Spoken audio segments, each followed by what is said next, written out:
Finally 2025 থেকে 2026 রওনা করলাম। এখন 2026 সাল। তো বন্ধু বান্ধবের স্ট্যাটাস দেখে ভাই ভাবেছিলাম যে নতুন বছর তো সগলি নতুন করে কামব্যাক করিচ্ছে, না জানি কতই ভয়ঙ্কর হবি। তো কুডি তারা তোমার ইঙ্কেই আছে, আগে জেঙ্গা দেখে জন্য তারা তোমার সিঙ্কেই আছে। মানে তাদের স্ট্যাটাস দেখে ভাই মনে হচ্ছিল একটা তো কুন্ডি থেকে আইলো। বাপরে বাপ, স্ট্যাটাসের কাছে মানে যাওয়াই যায় না। নতুন বছরে নতুন আমি কি দেখবেন, মানে ভাই কি কমো কর মতন দিন নয় ভাই। শোনেক তোর কাটা কথা কই, নতুন বছরের জন্য নতুন করে শুরু করবে চাস, তাহলে নামাজ কালাম পরে করে ভালো হ, বুঝছো?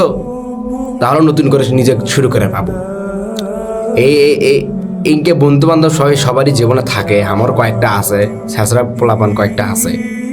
তাদের উদ্দেশ্য করছি ভাই, যদি ভালো হবার চাস নিজেকে নতুন বছরে নতুন করে শুরু কর, নামাজ কালাম পড়ে শুরু কর, বুঝতো?